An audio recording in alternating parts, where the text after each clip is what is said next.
Hello दोस्तों। Good morning, good afternoon and good evening. आज हम देखेंगे और समझेंगे selected cells versus active cells versus activate. और हाँ, ये सब हम वीबीए डिबग मोड में करेंगे। अब आप सोच रहे होंगे ये वीबीए डिबग मोड क्या होता है। चिंता मत करो, अब धीरे धीरे सब समझ जाओगे क्या होता है डिबग मोड और कैसे यूज किया जाता है। बस इस पूरी सीरीज में बने रहे।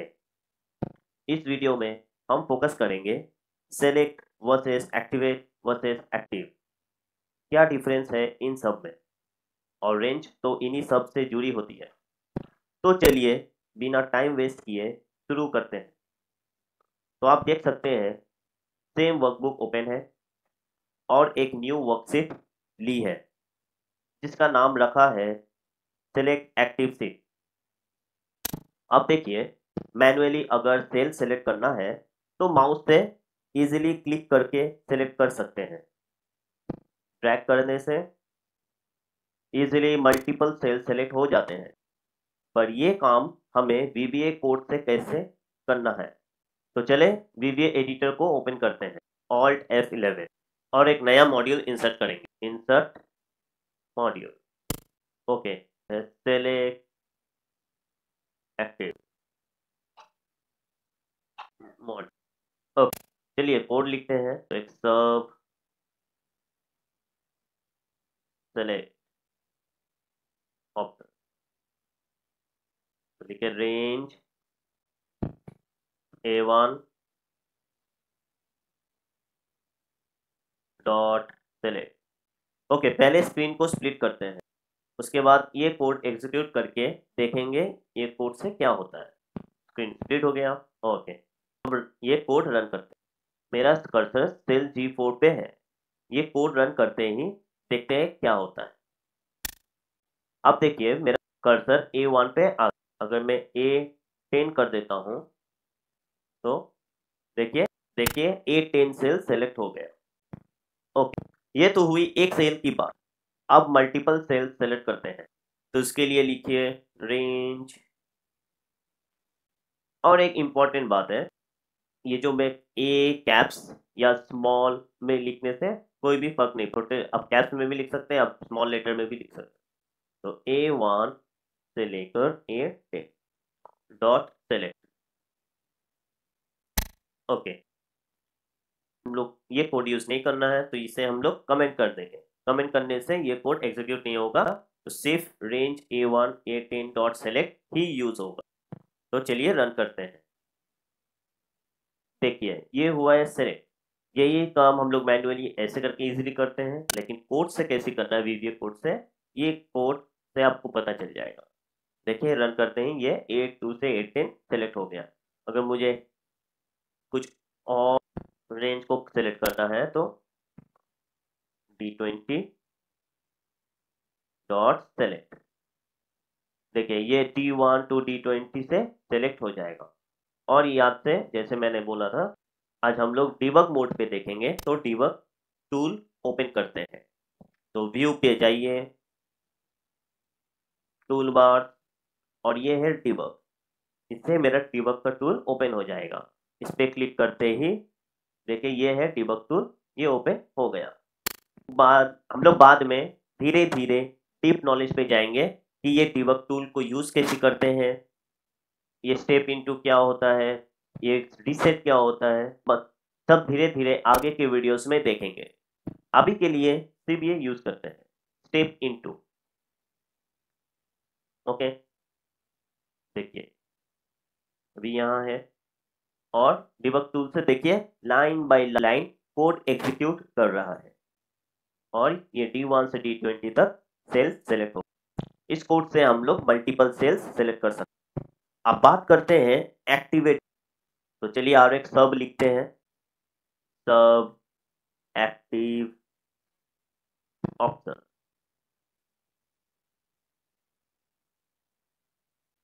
Range C1 dot activate.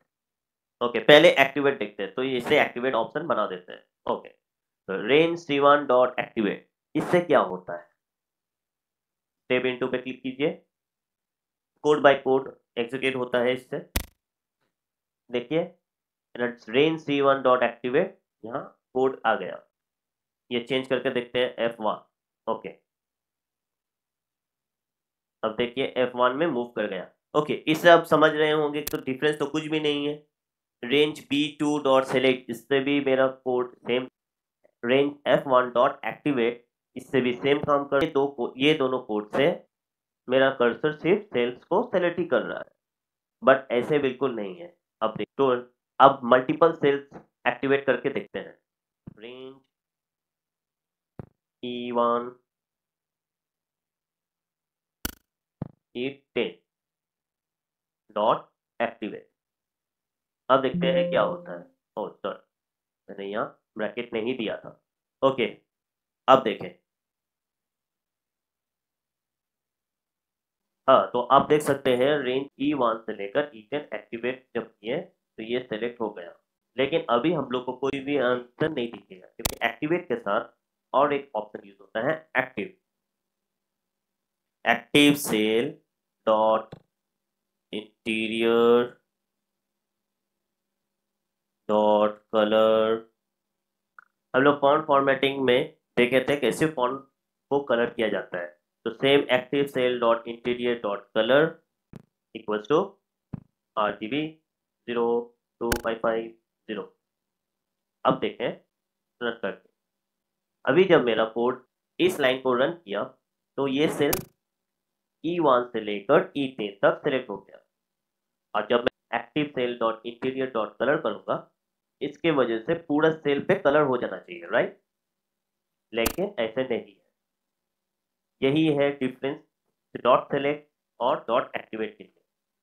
अगर हम लोग स्टॉप करते हैं, इससे पहले active cell dot interior dot colour equals to RGB 02550। ये करते हैं। अब इस लाइन को रन करके देखते हैं। देखिए D1 to D20 सिलेक्ट हो गया और active cell dot interior dot colour करने से ये एक्टिव यही कहता है कि सिर्फ एक ही सेल एक्टिवेट होता है एट अ टाइम। अगर हम लोग ये रिच को सेलेक्ट कलर करना चाहते हैं तो इसके लिए एक्टिव सेल नहीं लिख, तो लिखे सिलेक्शन। ये जितना सेल सेलेक्ट हुआ है सब सेल को कलर कर दे। रन करें, देखिए ये पूरा सेल कलर हो गया। तो यही डिफरेंस बनाता है सेलेक्ट और एक्टिवेट। ओके, तो अब नेक्स्ट टॉपिक आते हैं। एक्टिव सेल का यूज कब करते हैं? जब हमें करंट सेल से डेटा लेना हो, या उसी सेल में वैल्यू डालनी हो, या उसके आजू बाजू के सेल्स में कुछ करना हो, तब हम लोग यूज करते हैं एक्टिव सेल। जैसे कि एक सब बनाता हूं, active cell. Okay, active cell dot value equals to online art skills and object.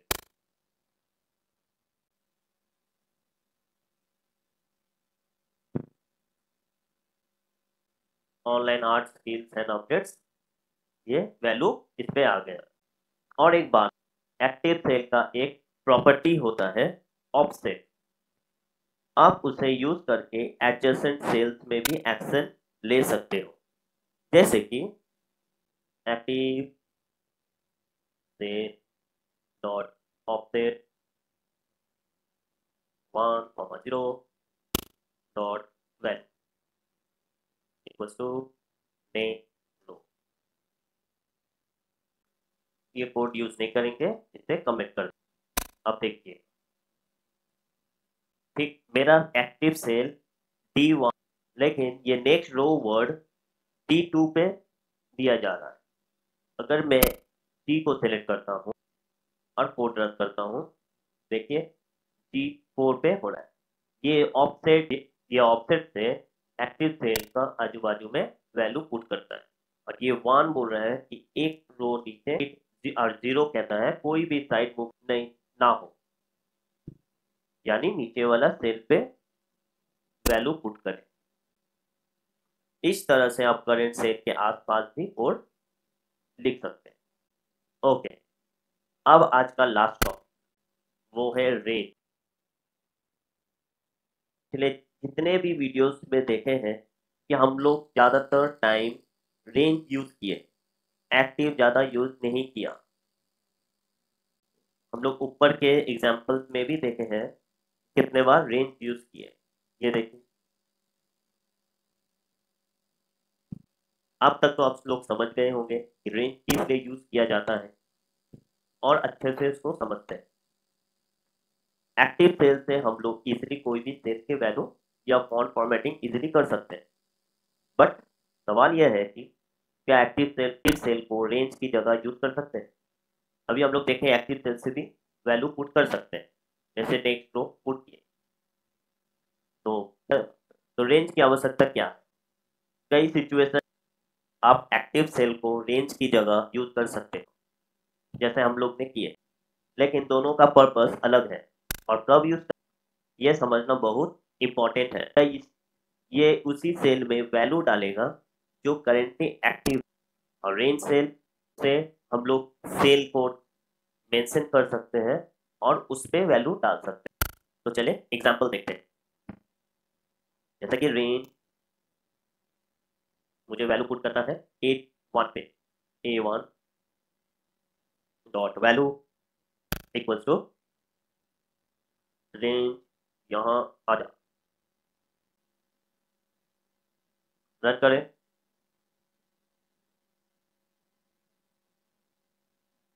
देखिए यहाँ वैल्यू आ गया, रेंज यहाँ आ जा।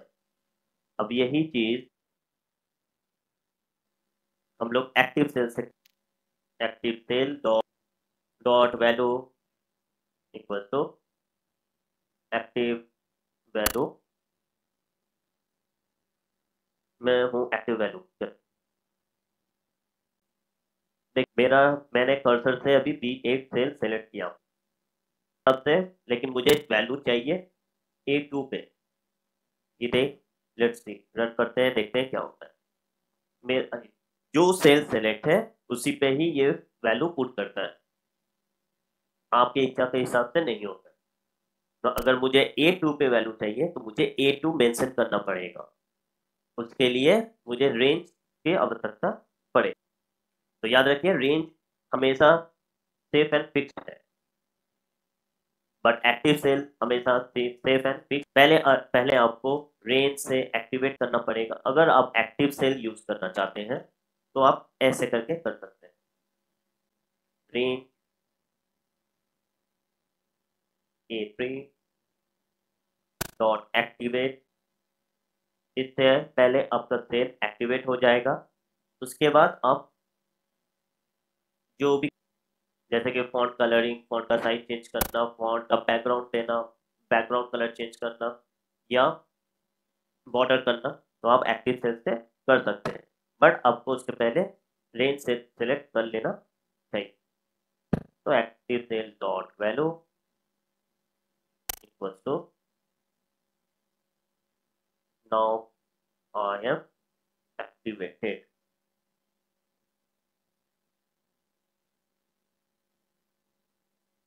ओके, अब देखते हैं, सिलेक्ट हो गया, एक्टिवेट हो गया। उसके बाद ये वैल्यू भी पुट कर। तो आज का लेक्चर का इंपॉर्टेंट पॉइंट्स क्या? सेलेक्ट सीट में उस रेंज को हाईलाइट करता है जो सिलेक्ट किया हुआ रहता है। एक्टिवेट सिर्फ एक ही सेल को कर्सर के लिए एक्टिव बनाता है, और एक्टिव सेल से ये पता चलता है कौन सा सेल एक्टिव भी। और याद रखिए, अगर कोई भी सेल सेलेक्ट या एक्टिवेट नहीं है तो एक्टिव सेल कोड एरर दे सकता है। तो make sure at least one cell is active, और वो सेल को एक्टिव करने के लिए हम लोग रेंज यूज कर सकते हैं। वो सेल आप पहले एक्टिवेट कर लें, उसके बाद आपको जो भी चेंजेस करना है आप कर सकते हैं। तो आशा करता हूँ आप समझ गए होंगे कि आपको active cell, sheet, active cell, activate, select और रेंज कब और कैसे यूज, और एक्टिव सेल पे सिर्फ डिपेंड नहीं करना। अगर आपको ये वीडियो यूजफुल लगा तो जरूर लाइक सब्सक्राइब कीजिए। तो मिलते हैं नेक्स्ट लेसन में। Bye bye.